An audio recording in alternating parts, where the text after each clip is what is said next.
Seems like every human being and really didn't sleep much last night. Wink. It's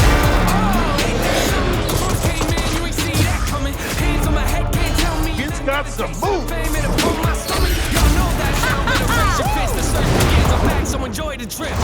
Hey everybody, welcome to our July Devstream. I cannot believe it's July already. I am Jay Frechette, Community Manager here at Respawn, and joining me, my partner in crime, our Queen Regent, Protector of the Realm, as I like to call her, of our social channels for Play Apex, the one and only Alex Ackerman. Hello, my friends. Partner in quarantine crime? Yeah. Like maybe that's where you're going. I like it. That is true. Really excited to have you here. We're doing something a little bit different this month with the Devstream. We're going to do some multiple segments. We have a lot of exciting things, coming to Apex this year. We're not going to quite get into too many details yet, so we're not going to have a whole lot of news or big changes, but what we are going to have is Alex and I are going to walk through some of the cool things to be looking forward to this month, as well as requested by the community.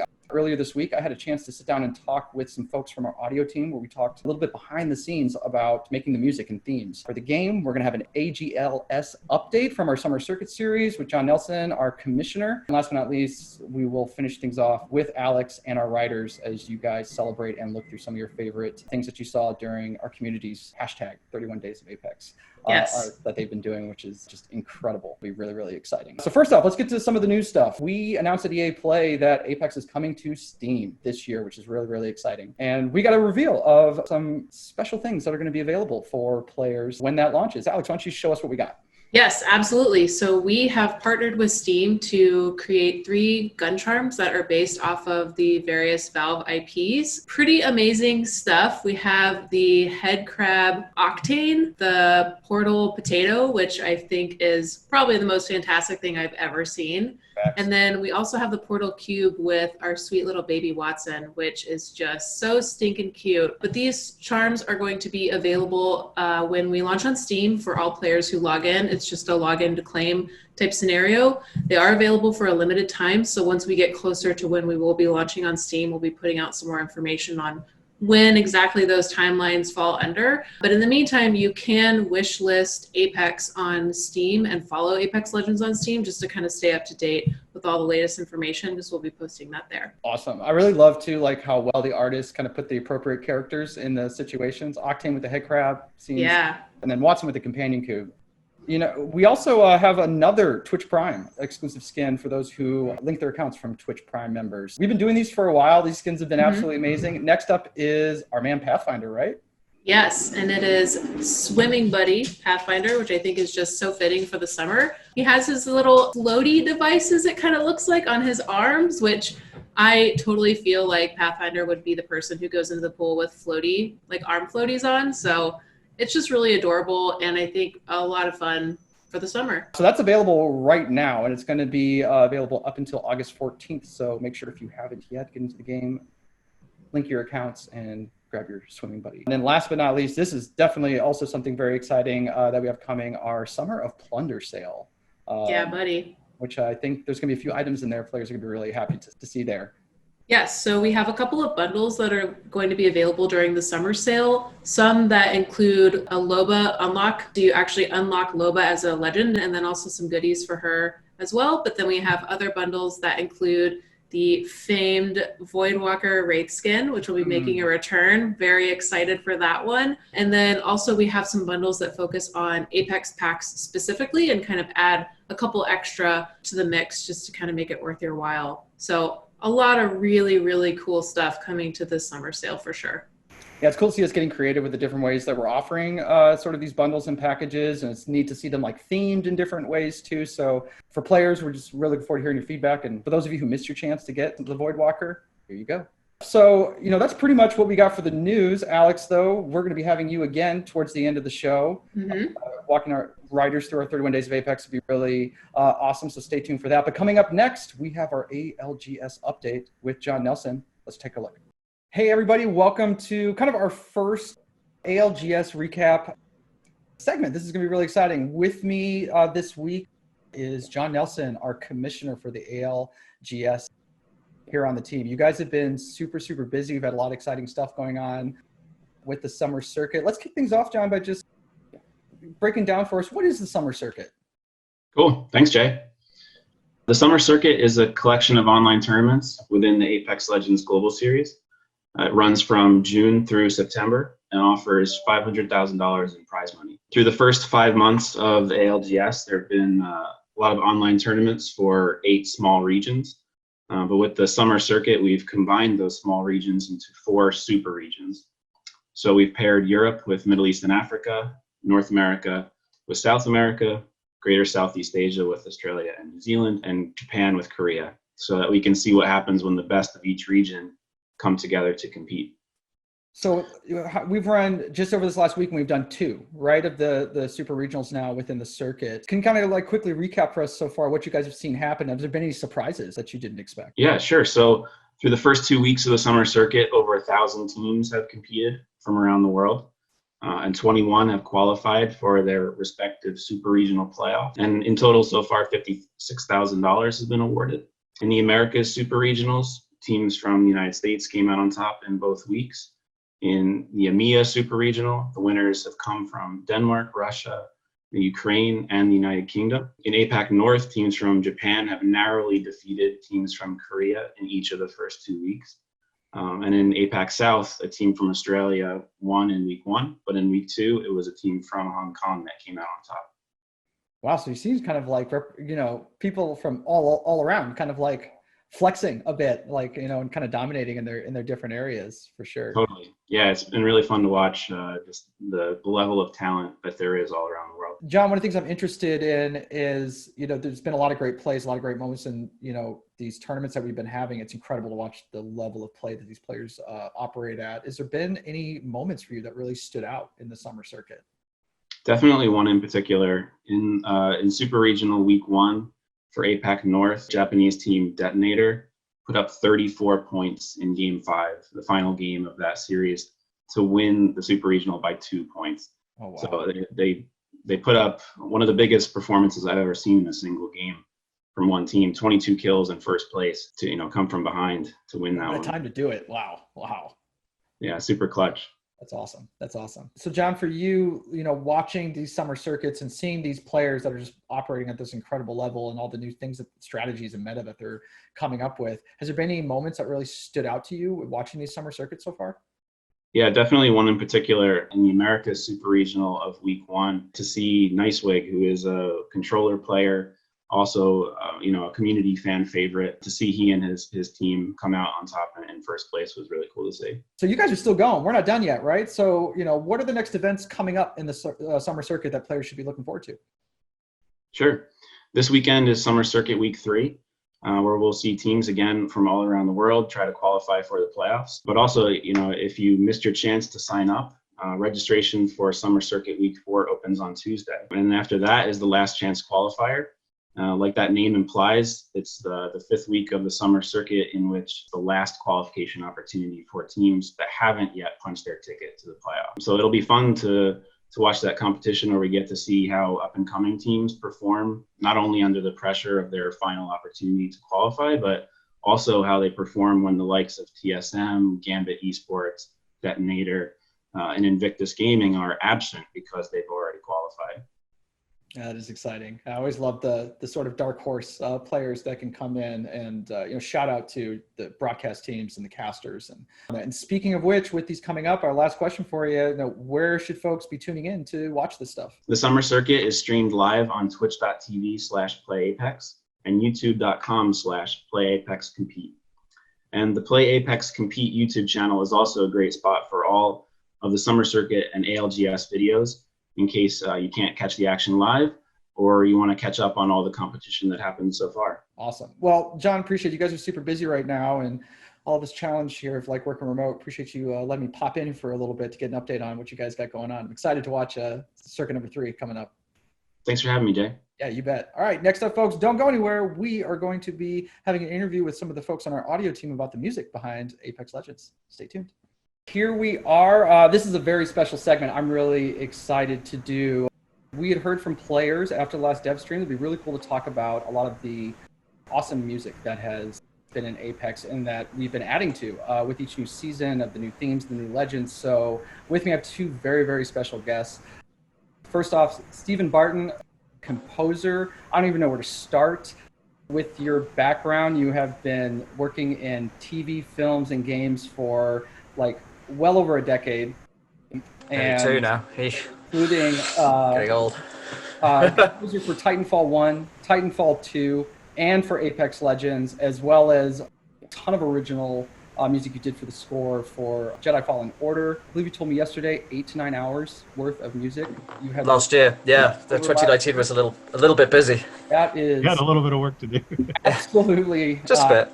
Absolutely insane. We're gonna have some fun stuff to talk about, and also Erik Kraber, our senior audio director, also been with us since Titanfall 1, Titanfall 2. You have worked on Battlefield, Medal of Honor, Command and Conquer, like huge experience of working in audio in games as well. And for those at home that are probably already putting the connective tissue together, the namesake of the Kraber sniper rifle in the game. I believe the mythology is you had in a playtest, you performed so well with it that we had to name it after you. I believe that's that canon. If that were only the case, I'm so terrible with sniper rifles.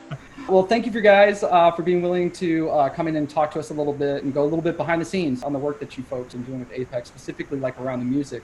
And where I want to start, both of you, are architects behind the sound and music with the Titanfall franchise going all the way back to Titanfall 1. And as we were doing something brand new within this existing universe of Titanfall, where did you guys start in the approach to think about, with this new kind of game and the characters and everything, how you wanted this game to sort of sound and the vibe? Like, how did you guys start working together?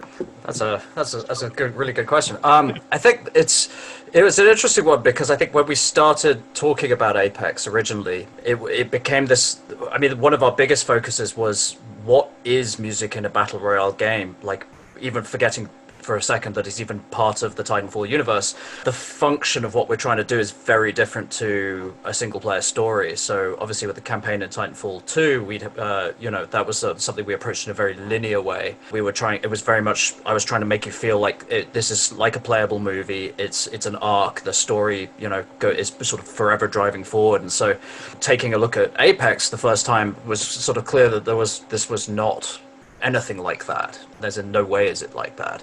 And then you start to think about what places can you even put music, because fundamentally we have a battlefield where you often really want no music at all. I mean, certainly most of the round. And it's interesting, the very first experiments we were doing, we had the drop music would extend, like 5-10 seconds into you'd hit the ground, and maybe and literally we had examples of people like hitting the ground, immediately running into a firefight, and the music actually just the tail end of just the quietest little thing, it's just some little percussive thing. Oh, I thought I heard footsteps behind me, and like I died. And so it became this exercise in, okay, well, we can only put music in these particular places. What are we trying to do with it? Are we trying to set the tone? Are we trying to make you want to when you end a match, come back into a new match, and sort of setting the vibe and setting the tonal sort of shape of everything that the game is, but without impeding anyone's ability to play it.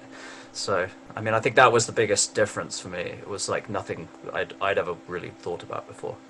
Yeah, that was definitely the big part of the challenge, was trying to, I mean, having come off of Titanfall 2, where there was so much emotion that we could kind of paint with every moment of your experience, right? That we came fresh off of that to an experience where essentially the music really needed to stay out of the way with all of the gameplay. But we really wanted to make sure that charging into a battle really felt like something dramatic and emotional.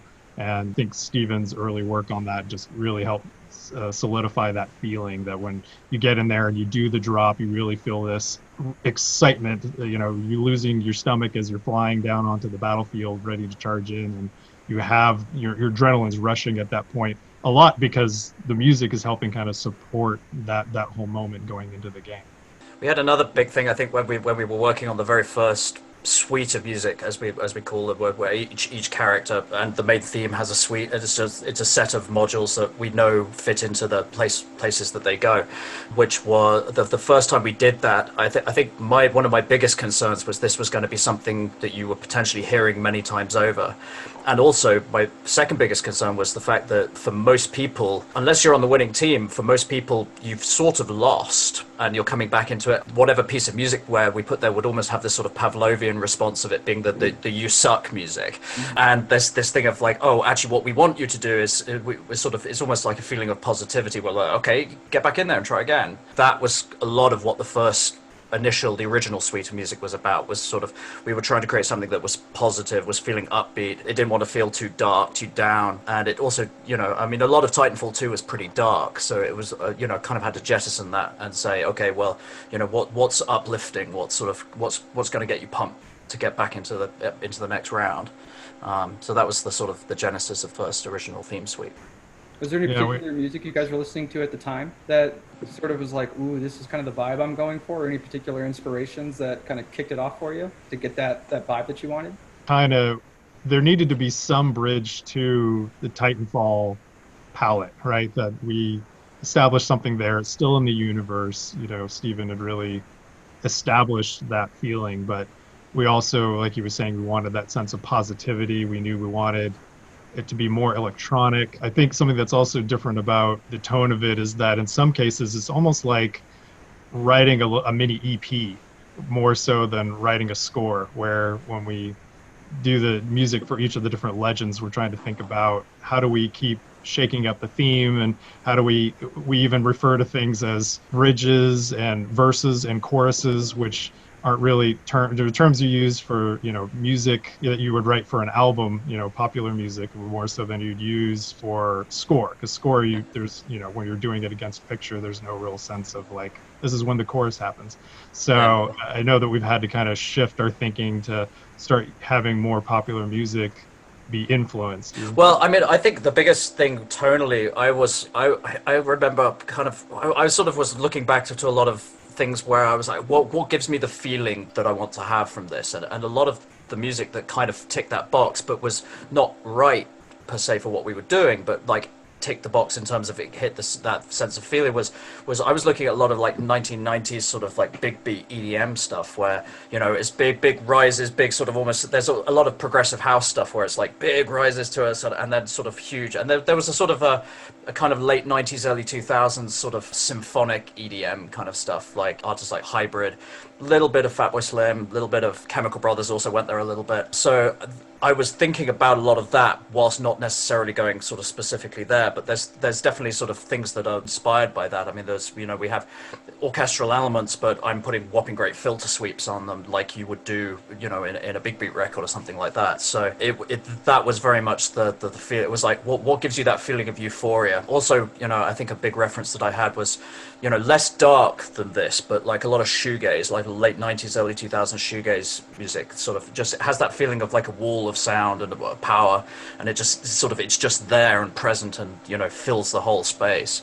And so for me, that it was those combination of those two things, bleeding a little bit of the Titanfall theme in the very first suite. There's the militia theme appears in the very first theme suite towards the end, and then particularly that one little synth thing, which was one of those things where I totally didn't know we had something awesome until we've lived with it now, and now we can't. It's everywhere. Well, you did. I remember you had done that in the first one of the early passes. It was on the first. I was on the first pass, and I was just like, this should be in everything. Like this should be, each 4 notes should be the thing that we have as the main theme and all of the stuff. And now we probably put it in way too much. But it has become iconic. But I don't think when you originally wrote that, I don't think that wasn't the goal. Like you didn't write those 4 notes like this is the theme of Apex. It just was.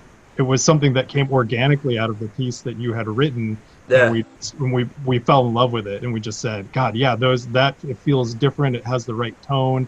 And it felt like it was really catchy and memorable, and something that could be put against so many different orchestrations and tempos and everything, and it would still hold up, be something that people could recognize. I think you mentioned the themes with this different legends. Where did that start as an idea? Was that something you guys thought of from this very beginning? Like we're going to make the main theme, but over seasons, and when we introduce new characters, we'll have new themes for them. Did that happen more organically? And then talk a little bit about your inspirations, like what kind of sounds you're combining or how you approach each individual legend. I think we initially really wanted to do it for, correct me if I'm wrong on this, Stephen, but I think we wanted to do it for individual legends. And then there was a period of time where we felt like we may not be able to get to that. That almost seemed like too much of a stretch. And I think the original idea was actually that we wanted to actually create different melodic themes for every single character. So it wasn't, and that's, I think, where it felt like it was going to be particularly challenging, is coming up with some, motifs, some set of, 4, 5, 6 notes that felt like this really symbolizes this character. So I think over discussions over time, it felt more like it was attitude shifts, tempo shifts, changes to the orchestration, totally different inspirations in terms of like the cultures that would inspire the songs for each of the different characters, and then pop culture references of things that were like, what would these legends listen to? What would be playing on their headphones before they jump into a match? Like, what's the thing that would get them pumped? And I think from that, we've been able to come up with some cool combinations and synthesizing of different ideas and instrumentation and influences to kind of create each of them. But Stephen, you can probably speak more. I think absolutely. I mean, I think when we first started playing with a couple of the characters, I think we tested a few. We were like, okay, let's, and I've got a feeling, if I remember right, I think Pathfinder was the one I did first.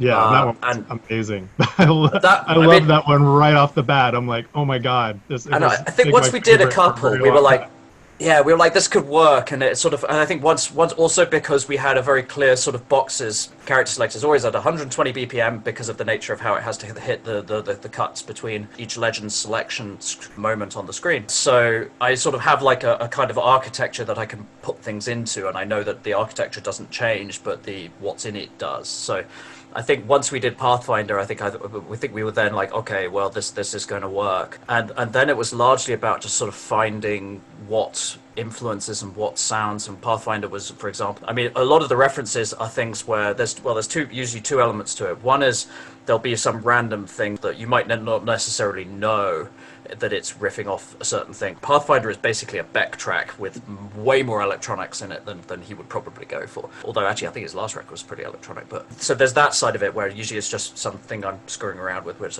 I kind of amuses me. Or the sort of ethnicity of it, sort of, so, a character that's more like, Loba, we were looking for something that really spoke to her character and her origin story and her everything that we'd already seen in the trailer about her, finding sort of sounds that felt sort of legitimate for that. And I think one of the things that we've always tried to do on all of the Respawn games, I think even Star Wars a little bit with this, I mean, this was our ethos there, was when you're using those kinds of elements, you want them to feel real, you want them to feel legitimate. So you don't want it to feel like sort of a shoehorned in, I'm just going to take the Apex theme and put, like, for Christmas, we're not just going to take the Apex theme and put sleigh bells on it. That's the sort of lame, kind of easy way of doing it.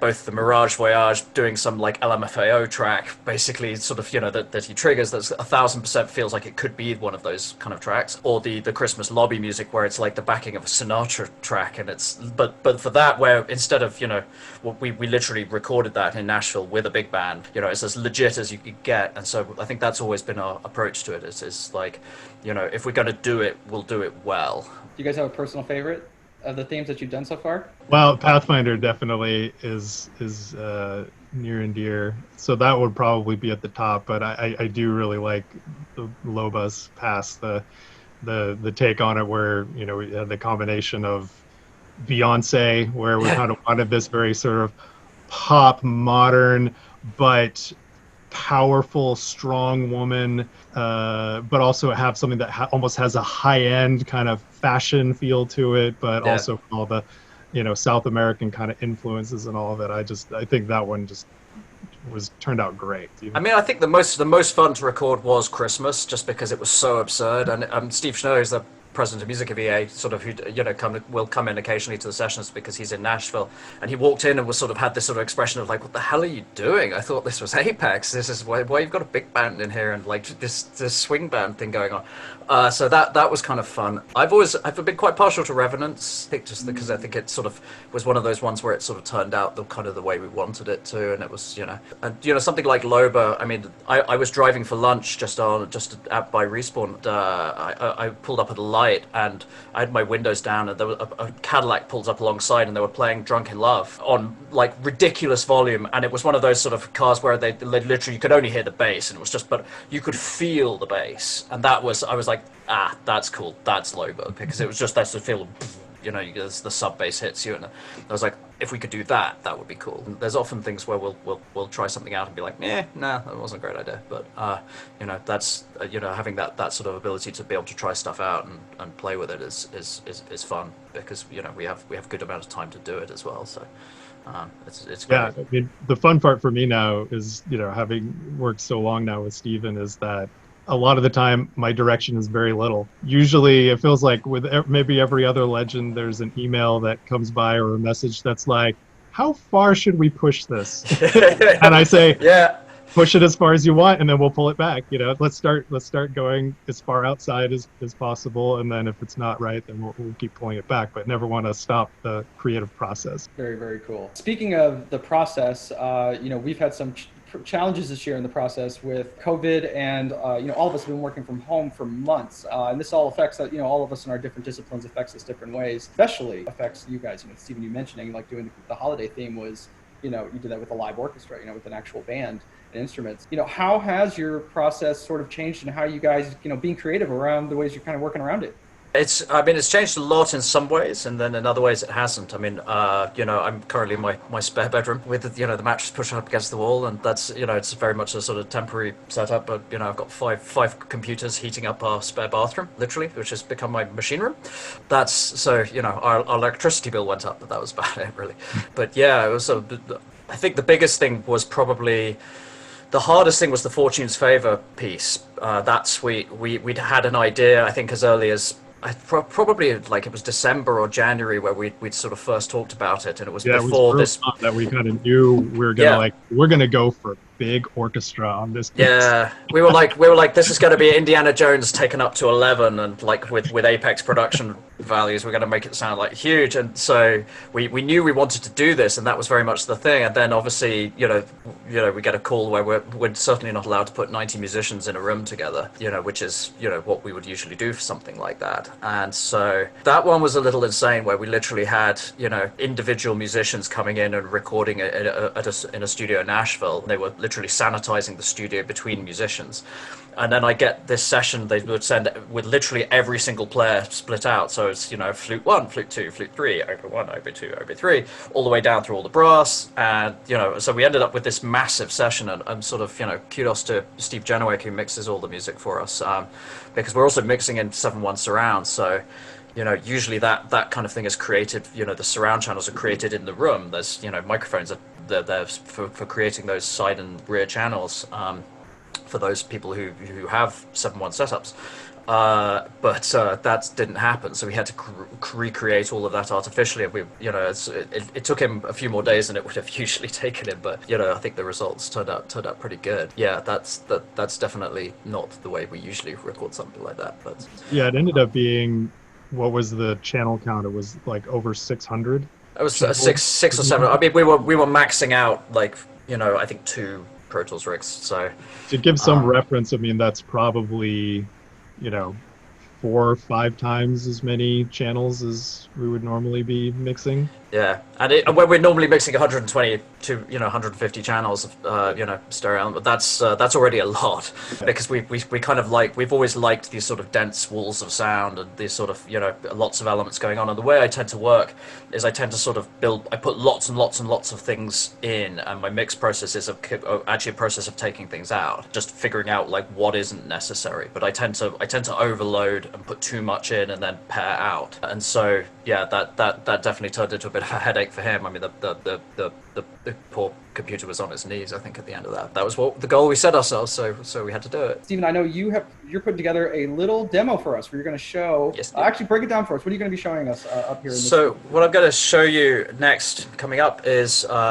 basically a sort of breakdown of what the environment in which I work, which basically I work in a piece of software called Nuendo that it literally has all of the elements in it, have all of the sounds that I work with, and I'll sort of take you on a little guided tour through into Loba's theme, what that's built up of, because there's, you'll hear it as just one thing that plays, but it's built up of, nearly 100 and something elements. So I'll sort of give a little rundown of like what goes into making one of those tick. Awesome. All right, let's take a look. What I'm going to do is take you through a guided tour to a typical Apex module and to what it looks like when I put it together. This is the software that I work in, is a thing called Nuendo. It's something I've worked with for sort of coming on 15, 20 years now, in various guises. Before I was working with a version of it called Cubase, but now I use Nuendo for the multi-channel capabilities now. So basically what you're seeing here is where I end up with all the final elements that go out to mix for a theme. And this is Loba's theme. This is the session as I left it, and that went to mix and then went into the game. So the way I work is I have a whole stack of sounds. There's probably coming on for 1,000 tracks in this template. Everything is preloaded, so I can find any sound that I want. So if I want a flute sound, I can just go, let's find. I have a keyboard here you can't see. And, if I want strings, I can just,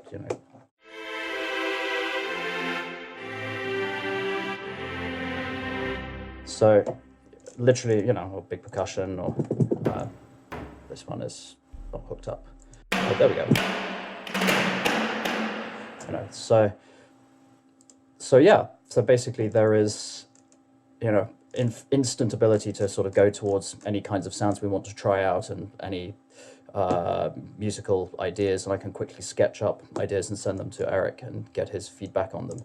And so Loba's theme, let me find a piano quickly. So Loba's theme originally came from, looking at the sort of South American influences, and kind of even looking back a bit before that. I mean, there was a couple of places I was listening to a Brazilian guitarist named Guinga, who's someone who should definitely be better known in the USA. He's really a phenomenal musician. He's very well known in Brazil. Has this sort of almost silky nylon string guitar sound that he plays with, and this very sort of lazy, relaxed kind of sound. So I was kind of playing around with this tune. This was something I had him kicking around my head for a little while. So, often a really good thing if you're writing a tune is if you come up with a little hook. If you just repeat it, going down a step or up a step. So that became Loba's theme as something that I kind of was drawn to. I thought it sort of played nicely to that part of her character.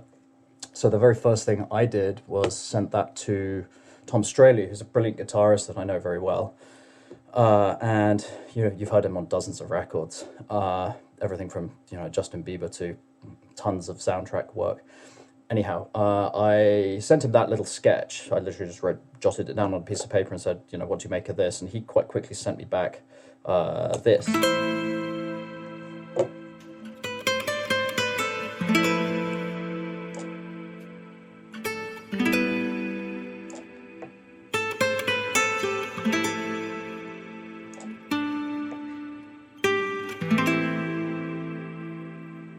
So I sent that to Erik and was like, what do you think of this? And he really liked it. And so the next thing we wanted to do was look into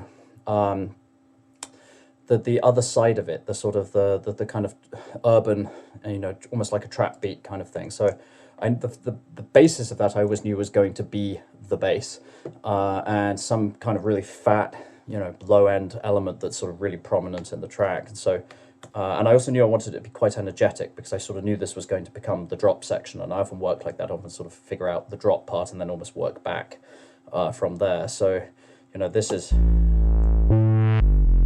the bass sound, which is, I think from Diva or different, from a plug-in synth of some kind. And so the next thing I start doing is I start just layering. I start throwing elements in and trying things out. And it's really, it can be from a multitude of different places and sounds, but I'm just trying to start to get it feeling like what I want it to feel like. So that's, a good place is always a kick.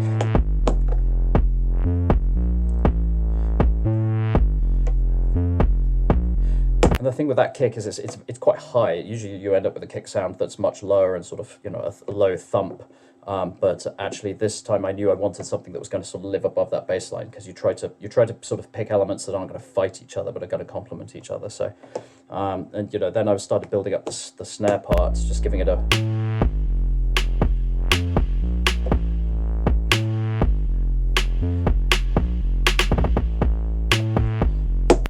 and then maybe a bit of hi-hat.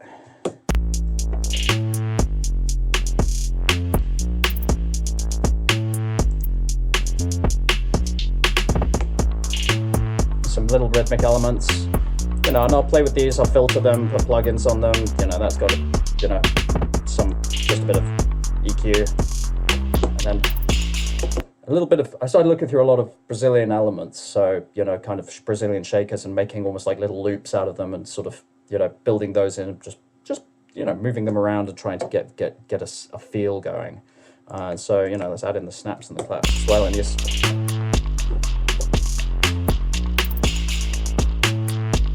just with a few elements added, that starts to feel like music, that starts to feel like a beat. So, you know, one of the things I'll often do next after that is, you know, let me just bring in some of the other percussion, is, you know, I'll build up a sort of a percussive map. I usually come to the big percussion later. I'll usually try and get the sort of the melodic and the rest of the track put together first. So the next thing I think I went to was these sort of little ARP things, so little synth elements that are rhythmic but sort of give you just a sense of, you know, kind of, you know, modern production. So you don't want something, yeah, I want modern production elements in almost everything to do with Apex. You know, you never want it to sound too old, even if you're using, you know, sort of older traditional instruments or, you know, strings or something like that.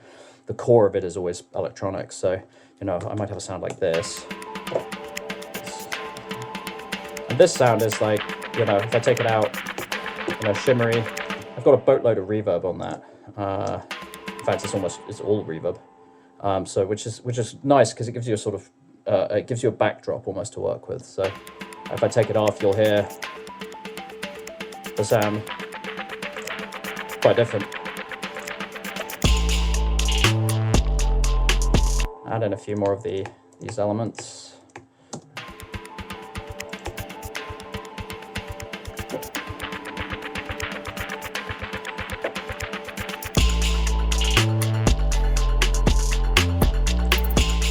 Sound good.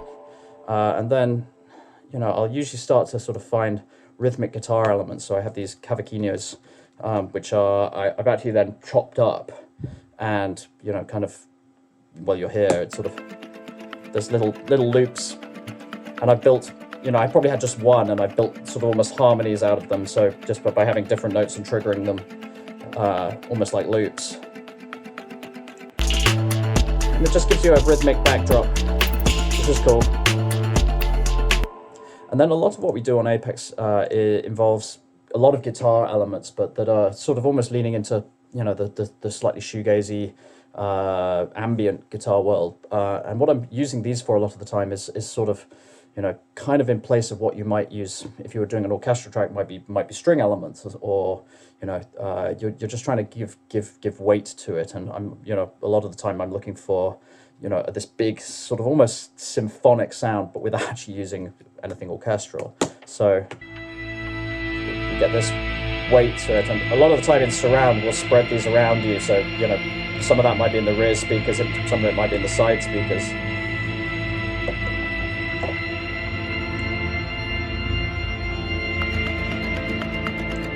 And I added a bit of strings. In the Lobus Law trailer we had a lot of strings, so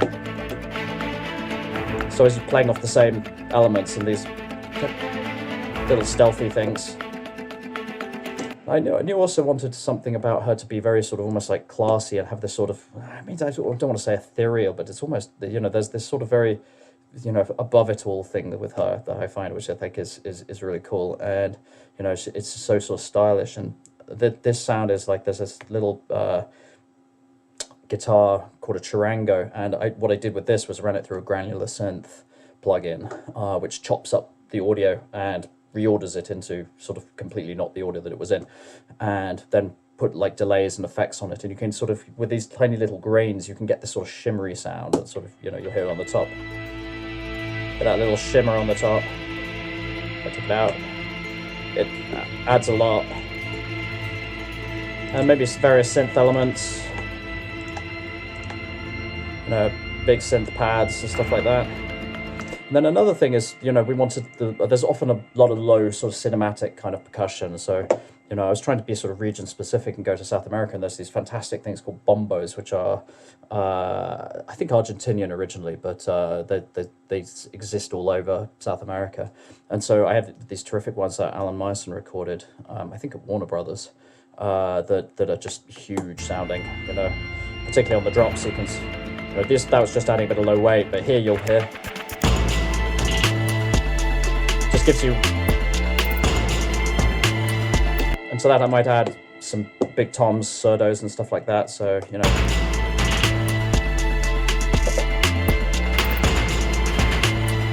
sort of slight skip into the downbeat there, which sort of just adds a bit more feel to it.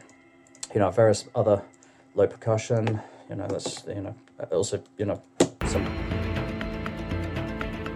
a little bit of Brazilian flair on the surdos. Yeah. Also, I'll often use a lot of almost like sound designy elements, and this will play into the sound design that Erik and his team are doing. We often do this on the character select module. We'll often do it on the drop. So, for example, if I add all of this in, you'll now hear there's a big swell into where it kicks off. Go ahead, loop. There we go. There we go. So, and then there's the melodic elements. So we'll add in the, I had this on the drop sequence, I have this electric guitar. It's actually made up of 3 different layers, and I've sort of slightly delayed them against each other. You'll see one is slightly delayed, this top one. And the nice effect of that is it sort of gives you this kind of wall of sound thing, as opposed to just being one sound, it's a layered thing. So,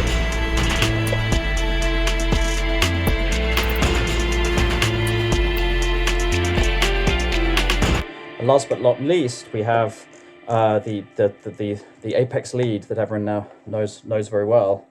This sound. So this is a synth patch, which I've now had to make sure I saved. I think one time I nearly lost this patch. So that makes an appearance pretty much in every Apex module in some guise. But I've actually been trying to find interesting ways of using it, which are sort of more subtle recently, rather than just going straight to the 4 notes. And so this one, I verbed it out, and it's just doing this top line thing. And I think around sort of at the end of the drop, it does go to the. So you can always you can play a sort of Where's Waldo game with any Apex module, see if you can find it. It's usually subtly in there. Sometimes it's very subtle, like you'd be lucky if you can hear it, and then sometimes it's loud and proud. So just depending on our mood that week, really. So yeah, so let's go from the top. This is Loba's theme.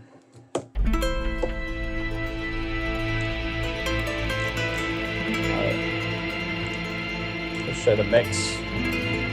So I'll balance all the elements in here, and then usually put some plugins on the master.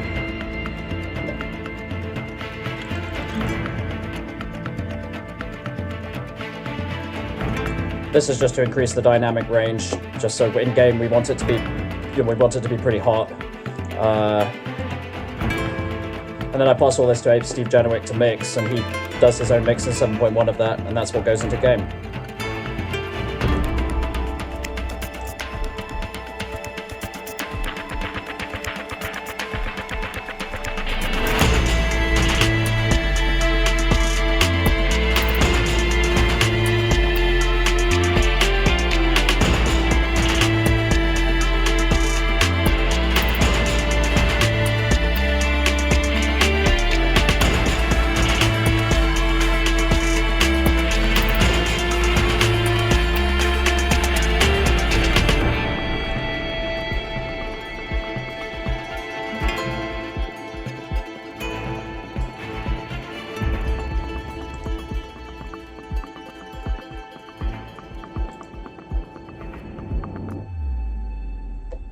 And that is Loba.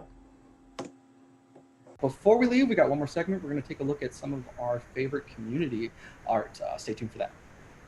Hey guys, what's up? It's Alex from the community team. I'm joined today by the fabulous Tom and Ashley from our writers team. And this is our community segment. So today we're actually going to be focusing on this really incredible community-led initiative that kind of just popped up out of nowhere called the 31 Days of Apex. It is a Twitter account and a hashtag that you can follow, but it's essentially run by Steffi Max and Soro Trax, who are just two amazing artists within the Apex community that started this program, and we have just been loving seeing some of the art that's come out of it, and we're going to share some of that and some of our favorites with you guys today. So without further ado, we'll go to our first piece, which is for the prompt Mercy, and I think I should take a step back and just explain that the 31 Days of Apex, it's a new prompt every day that's just a single word that players and artists really will draw specific things around that is their interpretation of that word. So this was Mercy. The Mercy piece. I love it because Octane and Lifeline are adorable together. They really are. And like, it's very funny. When I was actually first joining the team, actually right before I joined the team, I feel like I remember this happening. Tell me if you remember this, Tom. I sent you an email, like there was a question about Octane and Lifeline. I'm like, I feel like they would do this for these reasons. And I like outlined exactly why I thought that. And you're like, what? So I've been really attached. Memory of Ashley is that email. And like, she just got, I mean, we just said they were friends. We didn't go into their backstory at all. And she got their friendship and their dynamic immediately. And so that was fantastic. Yeah. Thank you, Tom. Yay. I'm really attached to them, and I saw this one and I just loved it. And I also like every once in a while, for a little while, I would like poke my head over at Tom's desk and be like, can we do something with Octane, like riding Doc around like he's like a cat on a Roomba? And so this like kind of got there, so I'm like, yes, so cute. I love it. I love it so much. Our next piece is actually a video piece, but I just thought that this was really unique interpretation of the prompt family, because, you know, generally with like fan art things, usually it's just specifically drawings, whereas this was not only a video, but also some writing, which I thought was really, really cool. So I love this one. Yeah, this is really amazing because it's like you said, a lot of them, you know, we all expected to see the pictures, but we didn't expect to see words. And should we talk about this now, Alex? The whole writing thing, like so many people wrote passages and short stories and stuff, and it really blew us away. Like I can't even tell you, as writers, to see people be inspired to write themselves. It was unbelievable. It's incredible. Yeah, absolutely. Really, really good work with that one. This next one I think was a favorite of Ashley's, which I do like this one a lot. I think for me, any instance, because Loba is such like a strong, fiery character, it's nice sometimes to also see her other side of needing help, which I don't think we see very often. Yeah, because she purposefully makes it seem like she never needs help and she's always totally in control. And what I really like about this one is that's obviously Bangalore helping her. Mm-hmm. And this is something they started off extremely antagonistic at the beginning of season 5. And now they're starting to like develop an understanding and a friendship. So this seems like you could have pulled this directly out of the game. Like I feel like this is a scene that would happen in the game. So I just love it. And it's so subtle too. It's just so nice. I totally agree. This one, I mean, I don't like to play favorites, but this was the first piece that I saw for 31 Days of Apex. And I think I actually squealed because of how adorable this one is. Just thinking about like ferocious baby Watson teaching timetables to her Nessie plushies. I mean, oh my God. It's so good. And this artist is incredible. We love everything they do. Mm-hmm. It was actually, I believe this is the same person who drew the Octane and his bunny art based on Tom's tweets. We had designers coming over to our desk and being like, have you seen this art? We're like, of course we've seen this art. So like, just, yeah. And like the Bangalore stuff they've done and this, it's just like, oh, it's all so wonderful. I love it. Mm-hmm. Yeah, this is, I mean, I have such a soft spot in my heart for this one because, same as you, Alex, this was the first time I noticed the 31 Days of Apex hashtag, and I had no idea what it was, and it led me to the account. And when I realized what was happening, and I'm going to cry even telling the story, when I realized what was happening and what the fans were doing, it was overwhelming. Yeah. It's really incredible when you see stuff like this just manifest itself out of the community on their own. It's pretty remarkable. For sure. So cute. Is that her dad in the background? Sorry. Is that her dad? That is her dad. Oh, I love it. Yeah. Super cute. Oh, no! Oh, no! I mean, I had to include this one. I didn't realize, I feel like there's something in there from the writers team that I'm unaware of with this one, but I loved it because it's clearly Mrs. Nesbit, which is just so funny to me, and I just love it. This has layers, man. There's layers to this piece of art because now the community knows like just how kind of messed up he is, like to what extent and why. So this is perfect for him. I love I do remember right before Revenant came out, I looked at Tom and I'm like, the internet hungers. It hungers for a head for its flower crown because I knew there was going to be like Wooby Revenant stuff. And like this hits it just right to where I'm like, that is hysterical. Yep. But it's like absolutely Wooby Revenant. Yep. And you know the story behind this one, right? I don't. So Manny being Manny, who is, I love the pieces, but he likes to like stir the pot a bit. He basically tried to come up with he tweeted out the idea that Revenant actually loves tea and has tea parties and everything for the sole purpose of getting fan art, just to like torture me with it. So like he sent this whole series of tweets out about Revenant's tea parties, and I was like, you. So yeah, this is Manny's plot to like. Oh my. Manny is truly a master troll. Yes, absolutely. I love it. So there's so much about this piece that I love. I think the style is incredible. I love the idea of Gibraltar enjoying a soothing hot beverage as the world just implodes around him. I think that's very on brand for him. And I love this piece. Yeah, this one's fantastic. This is definitely, and I mean, like, that's Gibby's whole vibe. He's like a calm in the Storm is more Watson's shtick, but like Gibby is like that rock that everybody can go back to, and like there's a steady presence there. I totally agree. And I love everything about the composition of this is amazing. Like the angry faces in the foreground and like the color. I love the color contrast and like the comic book aesthetic. It's so cool. Yeah, this one's really great. So much fun.